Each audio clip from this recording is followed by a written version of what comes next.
In 2005, a relatively unknown metal band from the UK became an overnight success. Their sophomore full-length release, as well as the first single off the album, became the fascination of the entire metal community, if only for a brief moment. How did this album become so popular? What made this band so special, and where are they today?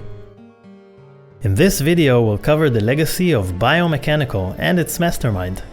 This is the story of John Kay.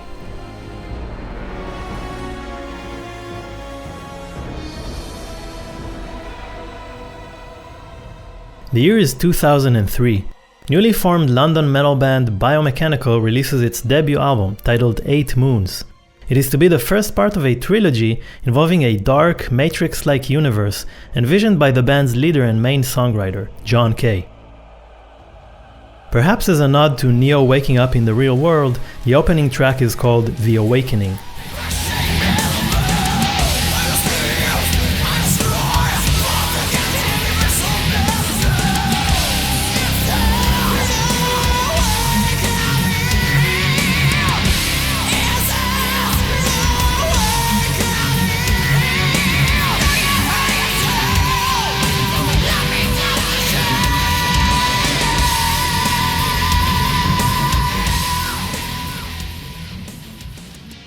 Stylistically, the album was a perfect storm of different genres. As Frank Hill of Maximum Metal writes, Biomechanical combines the most aggressive elements of power, thrash, and prog into a wall of overpowering, convulsive sound. 8 Moons is a schizophrenic nightmare.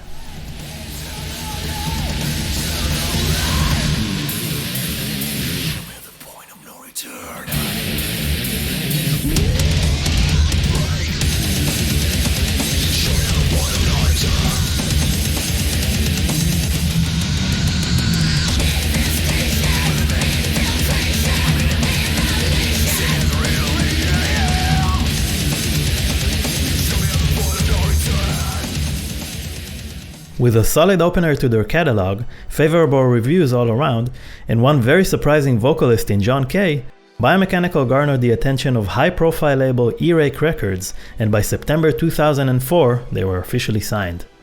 Now, with a heftier budget for John and his bandmates to utilize, they decide to hire legendary producer Andy Sneap to work on their next release. What happens subsequently, no one was prepared for.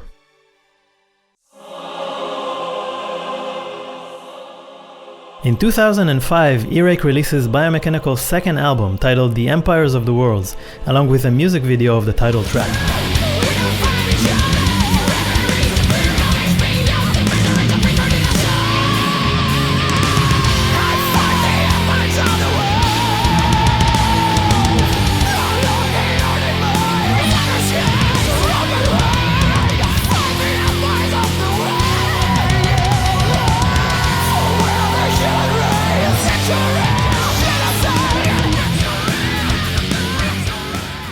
The video started circulating in metal communities everywhere, and the band started receiving media attention from around the globe.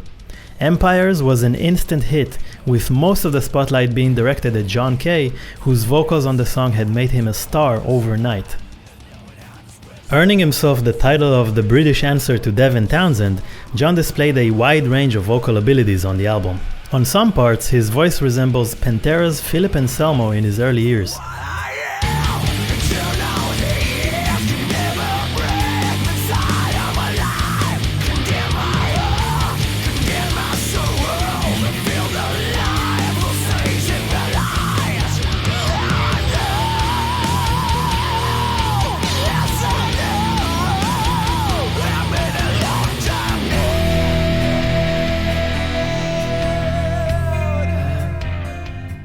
On other parts, he takes to the higher registers like Judas Priest's Rob Halford.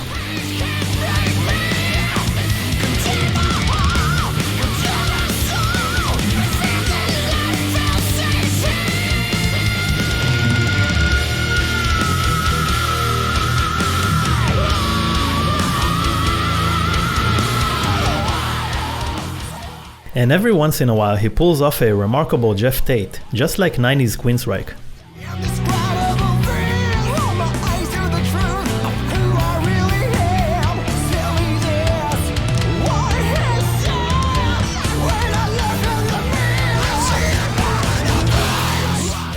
peak of the album, in many fans' eyes, comes at the last part titled Absolution, where every facet of the biomechanical machine comes together: the band, the vocals, and the orchestra.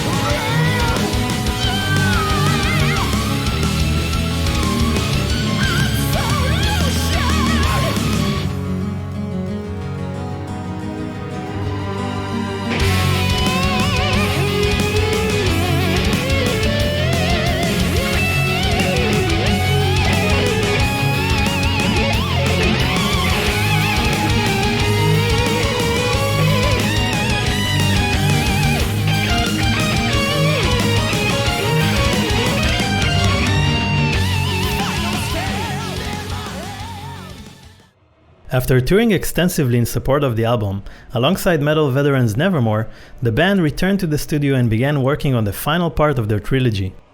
Now, with many more eyes on their work, the pressure was on. Biomechanical would have to deliver a masterful third installment and immediately continue touring in order to retain their momentum and prove Empires wasn't a fluke. However, during production, tensions within the band increased more and more, and by the end of the process, John Kay found himself facing the biggest dilemma of his career. It is now 2007 and Biomechanical are inches away from releasing their third album, when a big fight erupts within the band. While discussing an opportunity to play 4 shows alongside Sixth, John declines to participate as he's still hard at work on the new album. Eager to play the new material, the rest of the band votes to go live without a singer. It is at that point that John makes what he calls an executive decision. John Kay has given us an ultimatum to stay or go. After a heated debate broke out, John Kay made the decision that Biomechanical was no longer going to be known as a band, but known as a John Kay project, leaving us as unpaid session musicians. With that, the musicians quit, leaving John Kay on his own. Shortly after that, John issued his own statement. "I never thought that these guys would go so low and attack me publicly. I can say a lot of things that could hurt their reputation, but I am not going to. Right from the beginning, when I picked each musician, I explained that this was my baby. They all knew what the score was." He then goes on to clarify, "Biomechanical will not be a project, as I am now looking for band members." And new members he did find. This is the new lineup, as it were, because I suppose I'd just lightly like to touch on what happened. Okay. Just briefly. You know, I had to tell them, look, you know, this is the way I do things, and this is where I'm going, and I need to kind of safeguard my own health because I was working crazy hours, whatever. And they unfortunately decided to leave. The concept for all the albums, the story of the albums has been your own. Yeah. The music has been written essentially by you. Yeah, it is. The only difference is that, you know, having something like that, you know, where do you differentiate a band from a project, all right? A project is a guy who sits at home, gets sampled guitars and sampled basses, and sends a final thing through a door, you know, and says, that's the album. Okay, now that's a project, you know. When you involve people who actually play in the album, they put their own articulations, their own soul, and their own sounds, then as far as I'm concerned, that's a band. On February 2008, Cannibalized finally sees the light of day.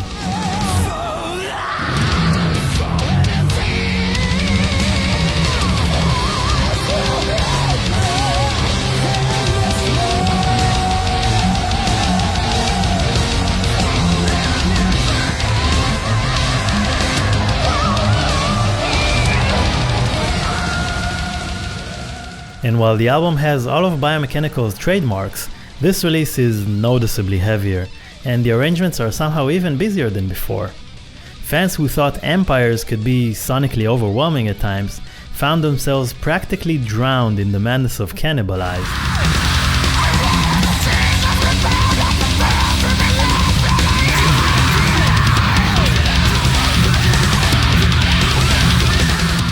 In between the more brutal parts of the album, however, the band was still able to showcase their signature larger-than-life orchestration, resulting in some of their most ambitious work yet.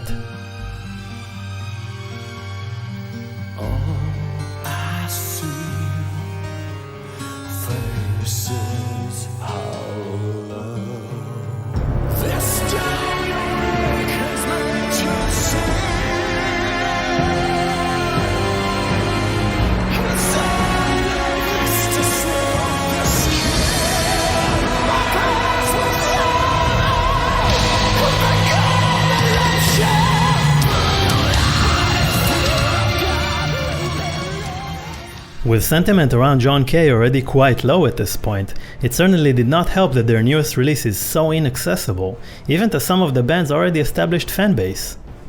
With what we know so far, it wouldn't be unreasonable to assume that under the pressure of the spotlight, as well as release deadlines, John overworked himself on the album, which may have achieved the opposite of what he wanted.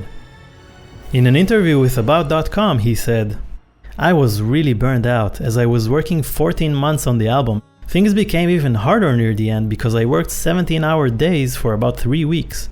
Chris Tsangaridis had to interrupt the mixing because we went over time." The band went on to play shows in support of the album, but their luck seemed to have run out.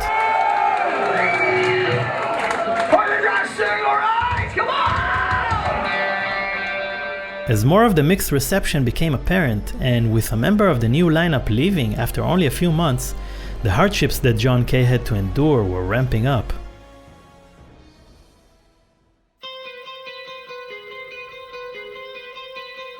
Over a decade goes by without any release from Biomechanical. During this time, the band continues to interact with fans via its official Facebook page, and with every update, fans are practically begging for new material. In August 2018, the band ceases all communication. Later that year, their official website goes down. This has left many fans wondering, where is John Kay? Apparently, John's fascination with Hollywood-type orchestration extended beyond Biomechanical.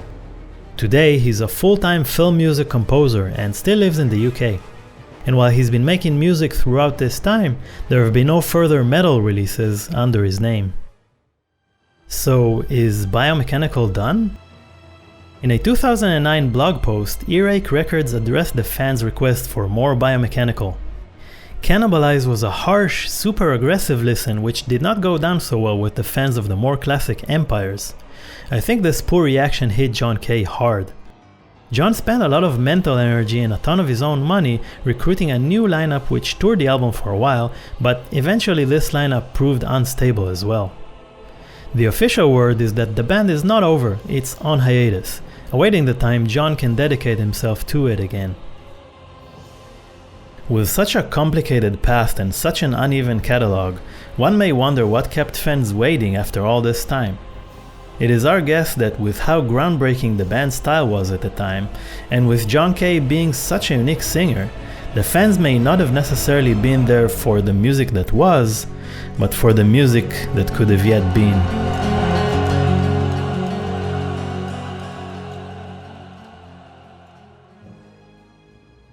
We reached out to John for a comment, and while he did seem appreciative of the renewed interest in his band, he unfortunately elected not to comment at this time. John is a pretty private person, and as you can imagine, he wants to put all of that stuff behind him. As you can probably tell, we're experimenting with new types of content on this channel, so we could really use your feedback. What did you like about this? What didn't you like? Would you like to see more videos of this type? Would you want to see us do completely different stuff? Whatever it is, just put it in the comments below and we'll join the conversation as well. If you'd like to actually help us make these videos, we're looking for people to help us with writing, editing, and a lot of stuff around production. So for that, just join our Discord server. It's listed in the description of this video. And as always, if you enjoyed this video, please make sure to hit the like button. And if you'd like to see more of these videos in the future, hit subscribe and the bell icon for notifications. Thank you so much for watching, and I'll see you next time.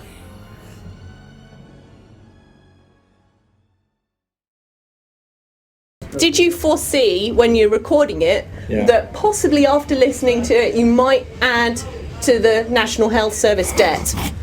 No, but I definitely had a problem, with myself. I was one of the guys I had to commit my own self. Do you think you went slightly mad whilst recording it? It's really weird, actually, because I gave another interview yesterday with a German metal hammer, and the first question was, "What the hell is wrong with you, man?"